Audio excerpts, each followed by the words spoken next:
Bueno, hacemos un paréntesis en esta discusión constitucional porque tenemos una información de último minuto. El fiscal supremo, Pablo Sánchez, ha decidido que va a ser el equipo especial Lavallato, evidentemente dirigido por el fiscal Rafael Vela, el equipo que se encargue de investigar al expresidente Martín Vizcarra por supuestos sobornos cuando él era gobernador regional de Moquegua, supuestos sobornos que habría recibido de empresas constructoras para la Buenapro, para la entrega de concesiones en una obra de irrigación y en el hospital de Moquegua. ¿Qué dice exactamente el fallo o la resolución del fiscal Pablo Sánchez? Dice lo siguiente: decisión. Por estas consideraciones, esta Fiscalía Suprema Penal dispone dirimir la contienda positiva de competencia a favor del tercer despacho de la Fiscalía Supraprovincial Corporativa Especializada en Delitos de Corrupción de Funcionarios, equipo especial, oficiándose para dicho fin a la Fiscalía Superior Coordinadora del Equipo Especial, con conocimiento de la Fiscalía Superior Coordinadora de la Fiscalía Especializada en Delitos de Corrupción de Funcionarios y de la Fiscalía de la Nación. En resumidas, va a ser el fiscal Germán Juárez, del equipo especial Lavallato, quien continúe con la investigación. Es importante recordar acá que justamente es el fiscal Germán Juárez quien recibe los testimonios de estos aspirantes todavía, ojo, aspirantes a colaboradores eficaces. Entiendo que son 5 aspirantes a colaboradores eficaces que van justamente en esa misma línea, que el expresidente Martín Vizcarra recibió sobornos cuando era gobernador regional de Moquegua por estas obras que ya les comenté. Entonces él va a seguir su línea de investigación y el fiscal Elmer Chirre ya no va a ver este caso. Así están las cosas para el expresidente Martín Vizcarra. Vamos a ver cuáles son los pedidos y cómo se avanza también en esta investigación. Un nuevo expresidente de la República siendo investigado por el equipo especial Lavallato. En este caso, en el Club de la Construcción, un caso hermanito del caso Lavallato. Pero sigamos con la discusión constitucional. Doctora Betsabe Marciani, también su apreciación sobre lo que ha decidido el día de hoy el Tribunal Constitucional. Hola Omar, ¿cómo estás? Buenas noches, Úrsula, también. Bueno, en la misma línea que Úrsula, me parece tremendo, porque el Tribunal Constitucional no está solo para resolver casos, digamos, específicos, sino también que cumple un rol pacificador, ¿no? También no solo es un intérprete de la Constitución, sino que cumple un rol de pacificación de los poderes y de la sociedad también. Y todos estábamos esperando una respuesta jurídica, la interpretación que cierre finalmente, en la medida que tenemos estas normas en la Constitución tan vagas, tan abiertas, que cierre de algún modo este tema hasta que se pueda eventualmente hacer una reforma y que, como bien dice Úrsula, esto puede presentarse en tanto dure todavía este Congreso, puede presentarse en el futuro, bueno, puede presentarse tanto no se cambia la Constitución, de manera que no tiene ningún sentido que se haya de algún modo inhibido de ese modo, no Lo decía doctora Marciani, lo decía hace unos minutos el magistrado Eloy Espinosa Saldaña, decía que el día de mañana, si así lo desearan, alguien en el Congreso de la República presenta una nueva moción de vacancia contra el presidente Francisco Sagasti por hacer una fiesta que alguien considere indecorosa, y si tienen los 87 votos, bueno, va a estar y se lo vacan. ¿Es así de cruda la realidad en este momento? Exactamente. Es así. Y es... En fin, no termino de creerlo, no he terminado de asimilar la decisión. Claro, formalmente pueden señalar que hay una sustracción de la materia, pero siempre en el derecho hay muchas respuestas, pero hay una que es la mejor. Y ese es un punto, un punto que le quería consultar a la doctora Indacochea, ¿no? Si había antecedentes, estuve revisando en el Twitter, un tuit del también constitucionalista Luciano López, y ponía como ejemplo un caso donde estos mismos magistrados sí se habían pronunciado sobre un tema que no necesariamente era sobre el cual se presentó la demanda, pero decidieron ir un poco más allá y pronunciarse sobre el fondo del asunto. Es decir, ¿el Tribunal Constitucional sí lo puede hacer? O sea, creo que ni siquiera es necesario ir tan lejos. O sea, creo que en este caso, a ver, ¿cuál es la materia de un proceso competencial? Un proceso competencial es un proceso abstracto con efectos concretos. Es decir, su objeto, su materia principal es la interpretación de las competencias y atribuciones que la Constitución le da a un órgano, un poder del Estado, para no invadir las de otro. Doctor Indacochea, le pido una pausa, por favor, discúlpeme. Tenemos que irnos de inmediato en vivo a la juramentación del nuevo ministro de Energía y Minas. Vamos a escuchar y ver. De conformidad con el artículo 122 de la Constitución Política del Perú y estando a lo acordado, se resuelve nombrar ministro de Estado en el despacho de Energía y Minas al señor Jaime Gálvez Delgado. Regístrese, comuníquese y publíquese. Firmado Francisco Rafael Sagasti Hoshausler, Presidente de la República. Violeta Bermúdez Valdivia, Presidenta del Consejo de Ministros. Señor Jaime Gálvez Delgado, juráis por Dios y estos santos evangelios desempeñar leal y fielmente el cargo de ministro de Estado en el despacho de Energía y Minas que os confío. Juro, sí, juro. Si así lo hicierais, que Dios os premie, y si no, Él y la patria os lo demanden. La toma de juramento del economista Jaime Delgado, quien hasta el momento se desempeñaba como ministro de Minas, ¿no? Cuando tomó posición el ministro Luis Inchaustegui, es el nuevo ministro de Energía y Minas en reemplazo de la posición que dejó. Bueno, ahí estaba el nuevo ministro de Energía y Minas, Jaime Gálvez Delgado, conoce el sector, ha sido hasta hace unas horas pues viceministro de Minas, así que bueno, es alguien con bastante experiencia en el sector público. Pero continuemos, doctor Indacochea, perdóname que le corté abruptamente, pero así es la televisión a veces. Por favor, continúe. Sí. Yo estaba tratando de explicar un poco cuál es la materia del proceso competencial para que los televidentes entiendan por qué no hay sustracción de la materia en este caso, ¿no? Y explicaba que en el proceso competencial es un proceso abstracto cuya materia principal es interpretar las competencias y atribuciones que han sido violadas de un poder del Estado o de algún órgano constitucional. Y solamente que, digamos, como un efecto accesorio, anular, y esta segunda parte a veces ni siquiera ocurre, anular los actos incompetentes. Entonces, en este caso, el argumento por el cual se ha declarado la sustracción de la materia es que, bueno, esto ya se solucionó, la moción se desechó, ¿no? Y que, por lo tanto, ya no va a ser posible anular nada porque el conflicto ya se resolvió por fuera del proceso. Pero eso no es cierto, porque la indefinición de la competencia sigue y subsiste. Entonces, la principal materia ni siquiera se ha resuelto. Yo creo que esto no es realmente una sustracción de la materia. Y además, Omar, el tribunal en otros procesos con menor impacto, que son los procesos de tutela de derechos, como amparos, habeas corpus, cuando se sustrae la materia, el tribunal igual se tiene que pronunciar para que eso no vuelva a suceder en el futuro. Entonces, aquí yo veo una conducta grave de incumplimiento de sus propias competencias por parte del tribunal. Ahora, doctora Marciani, he estado revisando el día de hoy las redes justamente a razón de esta sentencia del Tribunal Constitucional y muchos lo toman como que, bueno, el Tribunal Constitucional ya decidió que todo lo que hicimos los congresistas fue constitucional, que todo estuvo bien, que la vacancia está muy bien y así nos respalda el Tribunal Constitucional. ¿Esto es así realmente? ¿Qué significa que declare improcedente la demanda competencial?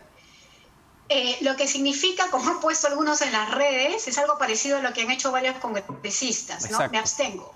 Es no decir nada. Pero lo curioso es que es verdad que es importante leer la sentencia porque todavía no la tenemos. Quizás algunos argumentos se presentan ahí, pero yo he estado viendo algunos de los magistrados.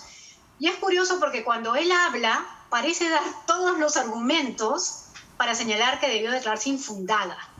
Entonces yo creo que, y eso es lo que yo creo, habían argumentos de un lado y del otro, buenos argumentos de ambos lados, mejores de un lado sin duda que del otro, pero creo que uno como magistrado tiene que tener, es decir, para eso uno es magistrado, ¿no? Tiene que jugarse por su decisión y defenderla hasta el final, no hacerlo luego en los medios, ¿no? Entonces, claro, decir hay sustracción a la materia es esto, no me pronuncio. ¿no? Y además de lo que ha dicho además muy bien Úrsula, hay también un artículo que es el 106 del Código Procesal Constitucional que se aplican a los procesos de competencia también las normas del proceso de inconstitucionalidad.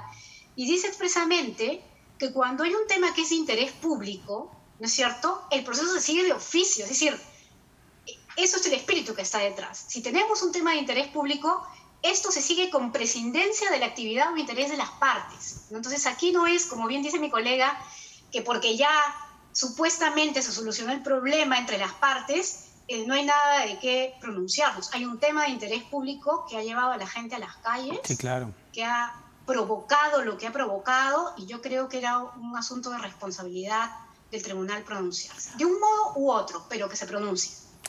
Ahora, doctor Indacochea, el magistrado Blume, lo que dijo en una entrevista aquí en RPP con nuestro colega Carlos Villarreal, es que en realidad él cree que no tiene que haber precisión sobre este término o esta idea de incapacidad moral permanente. Él dice más bien que, lo dijo textualmente, ese concepto no debe estar claro, para que el Congreso de la República no se vea encasillado al momento de tomar decisiones por vacar a un presidente. ¿Este argumento qué le parece? ¿Es válido? Bueno, yo creo que si él pensaba eso, debió votar por infundada. Perdón, sí, por infundada. No debió de votar por improcedente. Es totalmente contradictorio lo que él está diciendo. Él está saliendo a los medios a defender una sentencia infundada y no una sentencia improcedente. Y lo más preocupante es que ante esta nueva situación de descontento que ha creado el tribunal, muchos van a aprovechar para volver a retomar el tema de la elección de magistrados en el Congreso, y eso también es muy preocupante en la situación actual, ¿no?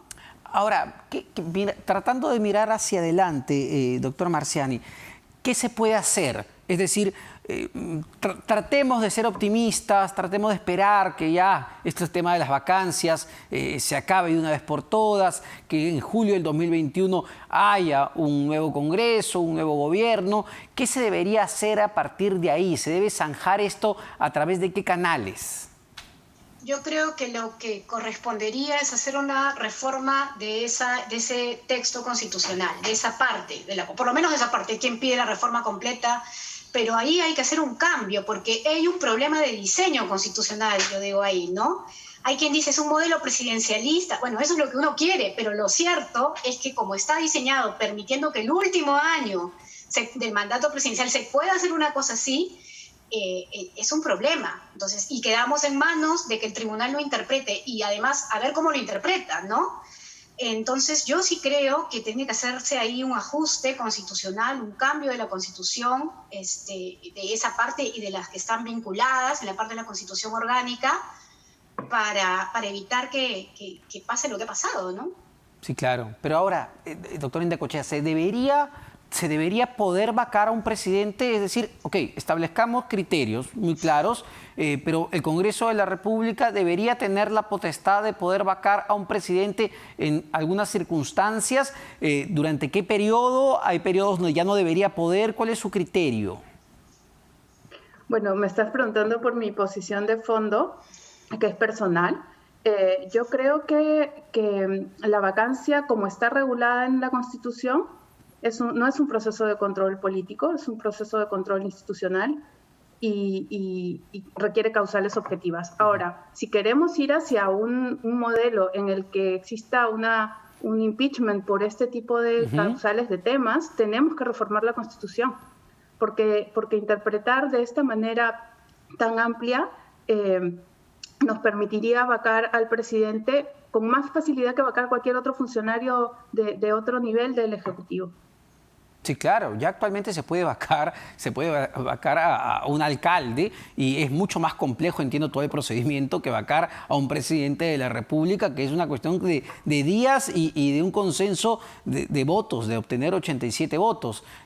Pero justamente, y doctora Marciani, la posibilidad de vacar a un presidente, ¿deberíamos restringirla absolutamente para proteger justamente la institucionalidad de la presidencia o sí deberíamos establecer ciertas causales muy claras para la vacancia?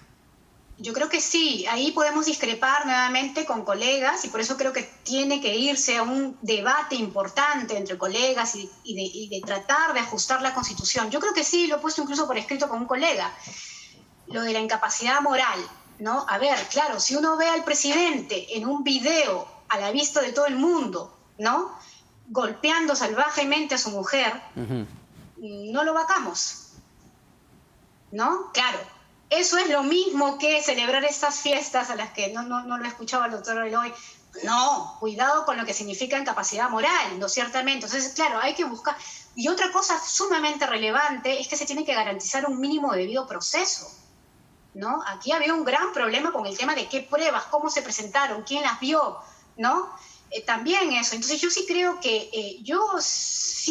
que debe funcionar esa figura, pero con todos los cuidados aquí nuevamente y abrirse una etapa de debate importante entre especialistas para tratar de tener una figura lo suficientemente abierta como para cubrir las cosas tremendas que hemos visto en nuestra historia. Recordemos Vladivideos, recordemos eso también. Sí, claro. Pero también lo suficientemente cerrada como para no permitir que ocurra algo como lo que acaba de ocurrir. Perfecto, muy interesante la discusión y la conversación. En realidad, hemos conversado con Úrsula Indacochea, vicepresidenta de la Asociación Civil de Constitucionalismo Crítico, directora de Independencia Judicial de la Fundación para el Debido Proceso con sede en Washington, y Betsabe Marciani, doctora en Derecho y profesora principal de la Facultad de Derecho de la Universidad Católica. Antes de irnos a la pausa, muchas gracias a ambas ante todo. Y antes de irnos a la pausa, unos tweets que ha lanzado justamente el Ministerio de Justicia y de Derechos Humanos. No sé si ya lo tenemos en pantalla, yo se los comento. Dice lo siguiente: el Tribunal Constitucional ha declarado por mayoría improcedente la demanda competencial presentada por el Poder Ejecutivo en contra del Congreso de la República. El segundo tuit: desde el Poder Ejecutivo consideramos que el supremo intérprete de la Constitución ha perdido una gran oportunidad para clarificar los alcances de la causal de vacancia presidencial por permanente incapacidad moral. La definición de qué se entiende por permanente incapacidad moral hubiera limitado interpretaciones demasiado amplias que podrían afectar la seguridad jurídica y nuestro futuro democrático. Es la justamente posición y el comentario del Ministerio de Justicia, y es lo que opinan realmente la gran mayoría de constitucionalistas, pero también hay opiniones del otro lado que creen que está muy bien lo que ha hecho por mayoría el Tribunal Constitucional. Como les dije, esto ha sido 4 votos a favor contra 3. Vamos a ver qué sucede. Esperemos realmente, por la estabilidad del país, que ya no hayan más procesos de vacancia, al menos hasta julio del 2021, y que esto pues se logre, como decían muy bien las dos constitucionalistas que nos acompañaron, definir en el próximo Parlamento a través de una reforma de la Constitución, para que quede claro. Está muy bien, ¿se va a vacar un presidente? Claro que sí, si hay los motivos necesarios para vacarlos, pero hay que establecer cuáles son esos motivos, evidentemente. Nos vamos a una pausa, no se vayan, venimos para conversar ya sobre el proceso preelectoral en el que también estamos inmersos.